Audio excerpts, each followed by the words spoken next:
Family disowned me after my sister framed me for theft, but now years later begging me for help. So here's the thing. I'm not exactly my family's pride and joy. Never have been. You've got my sister Jessica, total golden child, practically perfect at everything she touches. And then there's me, struggling to get a small business off the ground, barely keeping up with the bills. My parents? Well, let's just say they've always been a little more invested in her success than in mine. Typical, right? Growing up, Jessica was always the one who could do no wrong. She had straight A's, went to the right schools, landed a good job right out of college, then started her own business that just took off. And here I was, scraping together savings, pulling ridiculous hours trying to keep my small shop alive. My store's no high-end boutique or anything. It's just a little place where I sell handmade stuff and whatever other creative things I can manage to pull together. And to be real with you, I was struggling. Not exactly the cash cow my family hoped for, but hey, I was making an honest go of it. I guess that doesn't matter when you're comparing yourself to a sister who's basically a hometown success story. Things started getting bad for me after a few rough years in a row. I'd had some bad luck with suppliers, lost a couple of big orders, and then COVID hit, and honestly, my business never really recovered after that.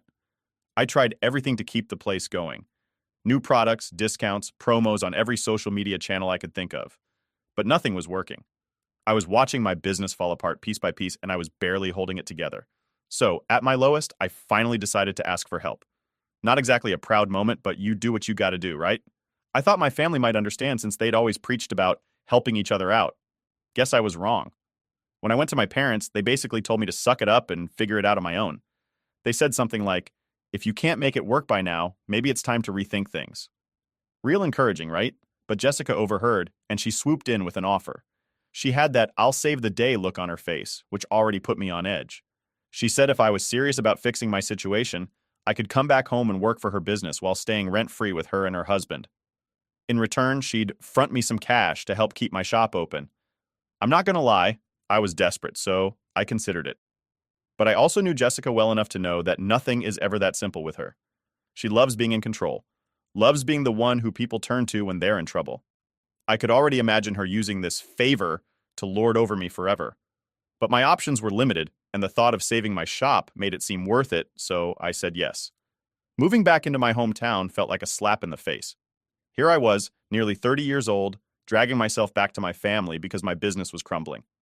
Meanwhile, Jessica was living in this beautiful house with her perfect little life. It was like I'd stepped into a reality show where I was the before and she was the after. The moment I walked in, my mom was on me about how I could have done more with my life if I'd just followed Jessica's example. I kept my mouth shut, though, because honestly, I needed them.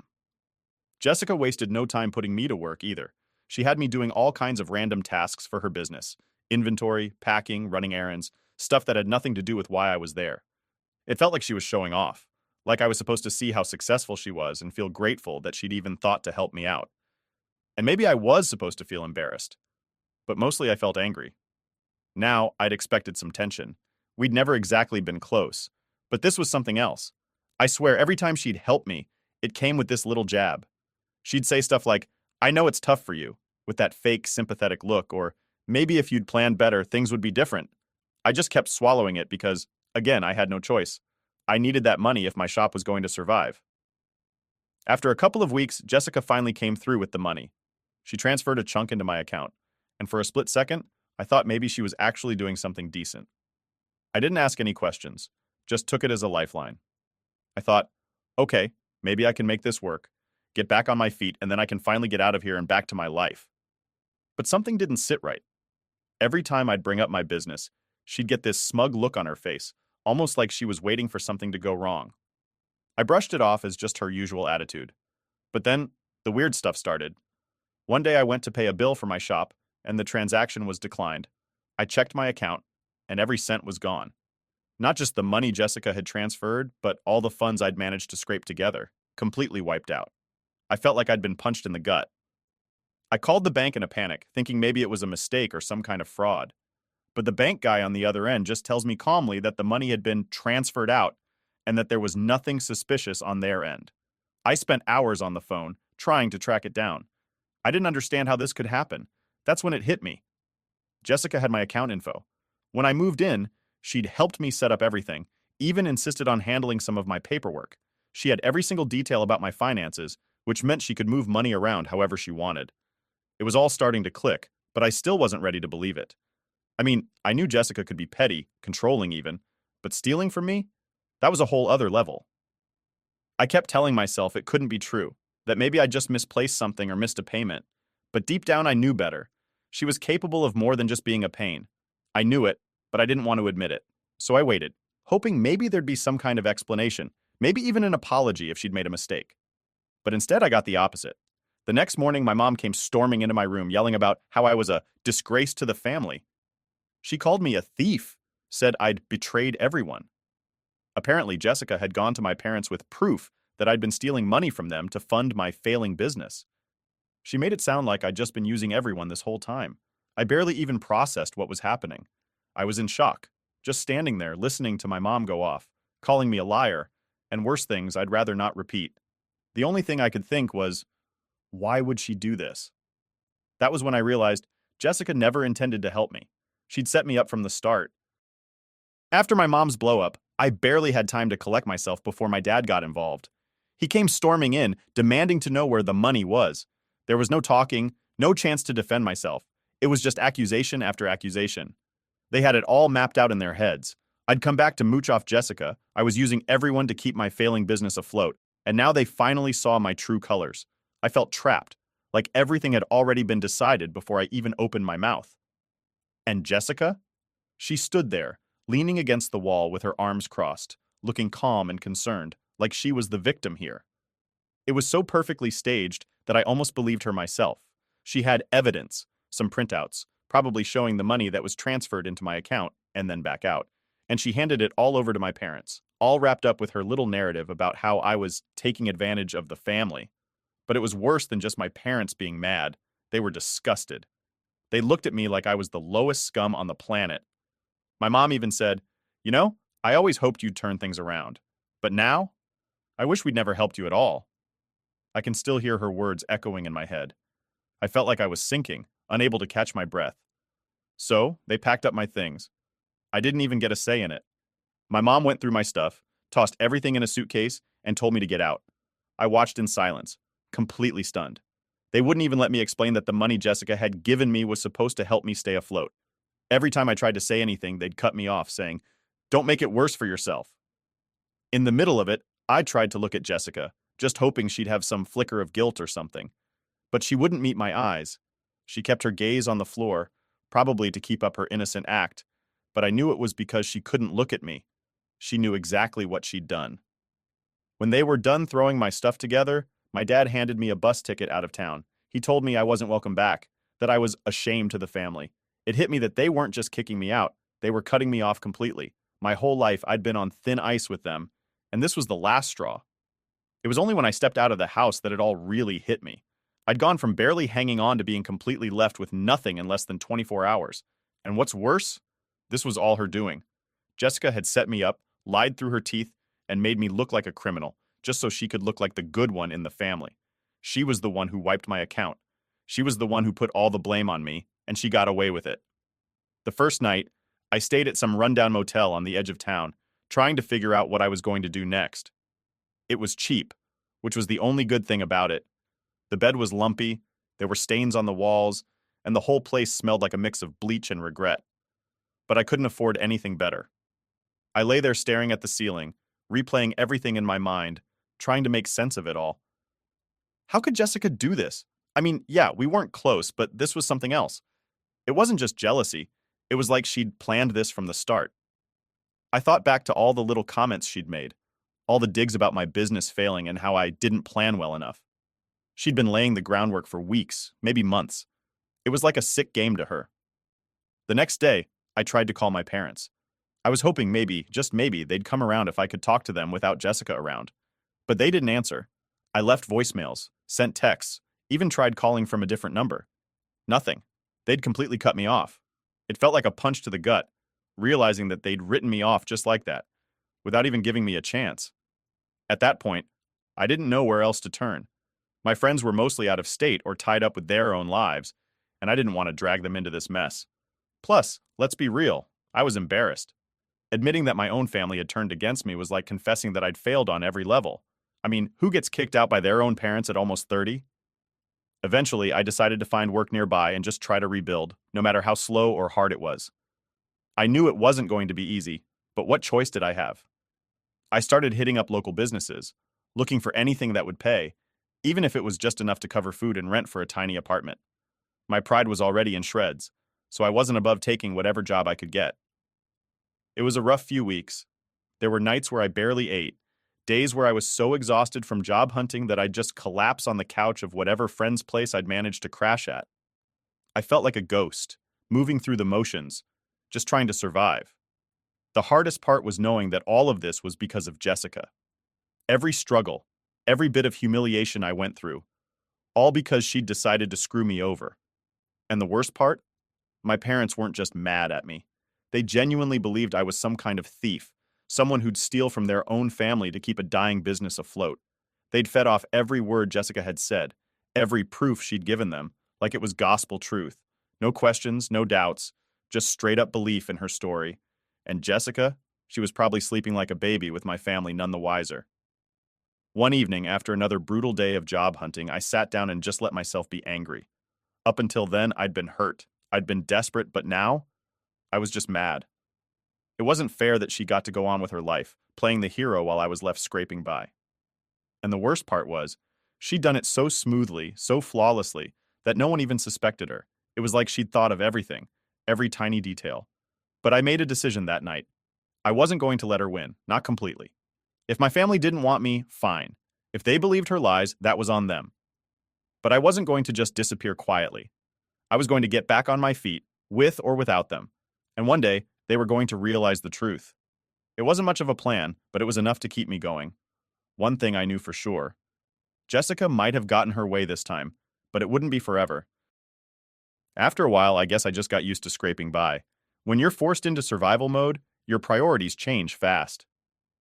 The first few weeks after getting kicked out, I was too busy trying to get food on my plate and keep a roof over my head to think about anything else. I mean, it wasn't like I was homeless, but I was definitely one bad day away from it. I landed a few odd jobs here and there, mostly stuff like handing out flyers on the street, helping out with events, that sort of thing. Nothing permanent and definitely not enough to pay for an apartment. But eventually I caught a break at this small bakery. They needed someone to help out with morning shifts and cleaning, and I jumped on it. Was it my dream job? Not by a long shot, but it was honest work, and I needed every cent I could get my hands on. The first few weeks at the bakery were tough. I was waking up before sunrise, scrubbing floors, cleaning out ovens, even dealing with customers who seemed to think I was their personal punching bag. I won't lie, I felt humiliated. I went from being a small business owner with my own place to being the girl wiping tables in a bakery that barely even covered my basic bills, but I was determined not to let it break me. Over time, I settled into a bit of a routine. I'd work mornings at the bakery, then spend the afternoons at the library or on my phone, scouring job boards and trying to figure out a plan to get myself back on my feet. I spent hours researching everything from business grants to job training programs. It was exhausting, but it kept me focused. In some strange way, it was like having a project to work on. And I needed that. Something that reminded me I still had a future, that I wasn't just this failure my family had branded me as. Every now and then, I'd get this pang of anger thinking about Jessica. I mean, here I was, basically starting over from scratch while she got to live her cushy life, looking like a saint in the family's eyes. But I pushed those thoughts down because, honestly, it didn't help.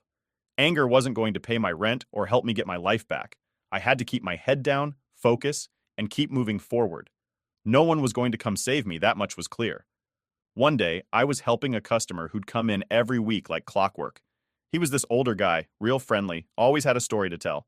I guess he saw something in me because, out of the blue, he asked, "What's a smart girl like you doing working in a bakery?" I shrugged it off, but he kept pressing. And before I knew it, I was telling him the short version of my story. I didn't get into all the drama with Jessica, but I mentioned losing my business and having to start over. Turns out, he was some retired business owner who'd seen it all. He gave me a few tips, told me about some free local business workshops, and even introduced me to a few people he thought might be able to help. That was a turning point for me. I started going to those workshops whenever I could, learning everything I'd done wrong with my shop and figuring out how to avoid those mistakes if I ever got another chance. Little by little, I started feeling like maybe I wasn't as much of a screw-up as I'd thought. About 6 months in, I got my first break. One of the guys I'd met through the workshops worked at a hardware store and mentioned they were hiring for some basic sales positions. It wasn't glamorous, but it was a steady paycheck. I went in for the interview, and I guess they could see how badly I wanted it because I got the job. The hardware store was a whole different world from the bakery. For one, I was working regular hours, and I even got weekends off. But more than that, I was learning again. I threw myself into the work, learning everything there was to know about tools, repair supplies, you name it. Before long, I was the go-to person for all the tough customer questions. The manager noticed my effort, and I started getting more shifts, a little more responsibility. It felt good, like I was finally doing something that mattered again. I won't pretend I was rolling in money, but I was finally stable. I saved up every extra dollar, started paying off the debt that was left over from my failed business, and even managed to put a little aside each month. I was rebuilding, piece by piece, and for the first time in a long time, I felt proud of myself. It was nothing flashy, but it was mine. Around this time, I heard through a mutual friend that Jessica was still talking about me. Apparently, she'd told some people that I was ungrateful and didn't appreciate the help she'd given me. She was spinning this story like she'd tried to save me, and I'd just thrown it back in her face. I guess she needed that narrative to feel good about herself, to keep up the image of the perfect sister. The old me would have been furious, but I just shrugged it off. I knew the truth, and that was enough for me. The hardware job wasn't exactly my dream either, but it was teaching me skills I'd never had before, and I started seeing possibilities I hadn't considered. I thought maybe I could stay in retail, maybe work my way up to a manager role someday, or even start a small handyman service if I could get some tools together. My whole perspective was shifting. It was like I'd finally learned that I didn't need my family's approval or validation to succeed. I just needed to keep showing up and putting in the work. In the evenings, I'd go home, make myself a simple dinner, and plan out my next steps. I still didn't have much of a social life, but I was okay with that. This was the first time in a long time that I felt like I had control over my life. I wasn't depending on anyone else, and I wasn't looking for handouts. If I failed again, it'd be on me, and I'd be okay with that. Slowly, I started reconnecting with a few friends I drifted away from. They didn't know the full story, but they knew I'd been through a rough patch. They were supportive, and it felt good to have people around me who weren't judging me or comparing me to my sister. They respected me for who I was, even if who I was wasn't perfect. It made me realize that maybe I'd put too much importance on my family's opinion in the first place. Not everyone saw me as a failure. Looking back, those months working at the hardware store, taking things day by day, were like therapy for me. I started seeing myself as someone who could succeed on their own terms, without needing to prove anything to anyone. I was healing from all the garbage my family had thrown my way, and I was finally finding some peace. By the end of that year, I was no longer that person who'd left home in shame. I'd rebuilt my life from scratch, and yeah, it wasn't perfect, but it was honest. I could look at myself in the mirror and actually feel proud, knowing I'd done it on my own. So there I was, going about my new routine and feeling like I'd finally reached some peace. And then, just like that, Jessica found a way to bulldoze her way back into my life. One day, out of nowhere, I get a message from Jessica's husband. I hadn't heard from him in ages, and honestly, I never even considered him someone I could count on. He was always just Jessica's husband to me. So I open the message, and it's this long-winded paragraph about how he doesn't know who else to turn to, and how they're going through a rough patch. I was just sitting there thinking, is this real? Now you reach out? At first, I ignored it. I figured they were in some minor argument, or he wanted advice on how to deal with her attitude or something. I mean, why else would he reach out to me? But he kept messaging, saying it was serious, and that he needed my help. I was torn because on one hand, I'd worked hard to cut them all off, but on the other hand, curiosity got the best of me. So finally, I caved and agreed to meet him. We arranged to meet up at a little cafe halfway between our places, and when I walked in, I didn't even recognize him at first. He looked rough, like he hadn't slept in days, eyes all bloodshot and twitchy. I almost felt bad for the guy. I sat down and he wasted no time jumping into this whole mess about how Jessica's business was tanking and she was in some serious trouble. He said she was mixed up in some shady stuff, and that if things went bad, they could lose everything. I was still in shock. Jessica's business? Failing? It was hard to imagine, but I guess it made sense. She was never as perfect as everyone thought, and honestly, I'd always wondered how she managed to keep up that successful image. But then, he dropped the real bomb. She'd been accused of selling counterfeit goods. He even mentioned that the police had been asking questions. Now, here's the part where I was supposed to feel sorry for her, right? Except I didn't. I actually felt this twisted satisfaction, knowing that her whole perfect world was cracking just like mine had. But what really got me was when her husband asked me if I could help her. Help her? I laughed, louder than I should have, probably because a few people looked over. He looked so desperate that I almost felt bad, but the irony was too rich. After everything she'd done, after turning my family against me, he wanted me to help? I flat out told him, she's got a lot of nerve thinking I'd help her after what she'd put me through. He looked down, like he'd expected that response. But then he started talking about how she was different now, how she was stressed, that she was barely keeping up, and that she was struggling to keep her business alive. He even tried to guilt trip me, saying that helping her would mean helping the whole family. If she goes down, they all go down, he said. I had to fight the urge to roll my eyes. I told him, I think they made it clear I wasn't part of the family a long time ago. But he wasn't done. He said something that really made me pause. He told me Jessica had been lying to my parents for years, not just about me, but about her whole business. He said she'd been using family money, convincing them to invest in her business while hiding the fact that she'd been selling knockoffs. Apparently, she'd made up this story that she was importing exclusive high-end products, and my parents had been funneling money her way because they thought they'd be getting a cut of her profits. They thought she was a success story, but she was using their money to fake it the entire time. I was stunned. Here I was, trying to rebuild my life from scratch, and my sister was living off family money, lying about her entire success. And now that her lies were catching up to her, she was hoping I'd come back and save her skin. My first instinct was to just walk out right there, but I held back. I wanted to hear every single detail about her mess. Her husband went on to explain that things had gotten so bad, she was facing real legal consequences. If the counterfeit products were traced back to her, she'd not only lose her business, but possibly face charges. He didn't say it outright, but it was clear. If Jessica went down, the family's reputation would take a massive hit. And here he was, practically begging me to help smooth things over with my parents. I sat there, trying to process everything. I'd spent so long being the black sheep, the disgrace, the one they'd shoved aside, and now they wanted my help. They wanted me to come back into the fold and clean up Jessica's mess.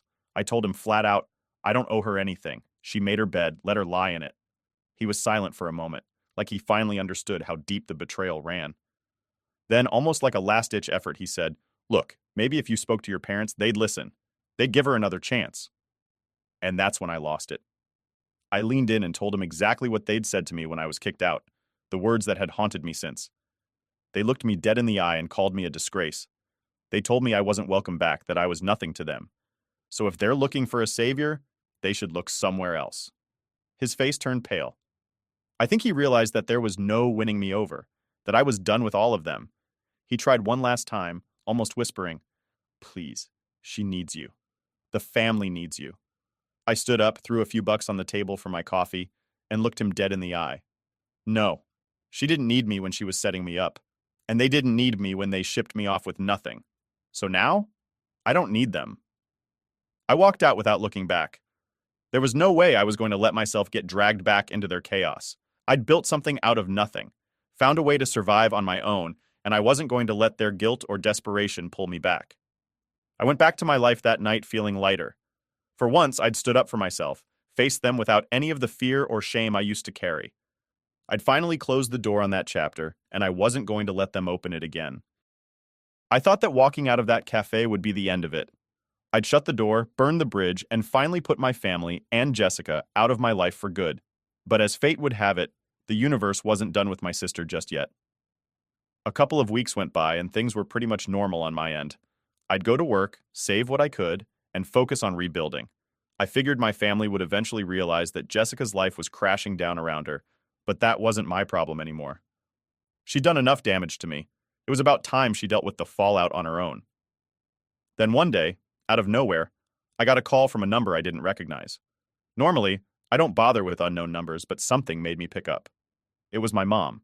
Just hearing her voice threw me off balance for a second because, up until now, they'd all been radio silent. She launched into this sob story about how the family was in crisis and how Jessica was really struggling. I could almost hear the desperation in her voice, like she was barely holding it together. Turns out, Jessica's problems were a lot bigger than her husband had let on.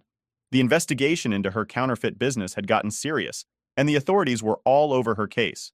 It wasn't just about her business either.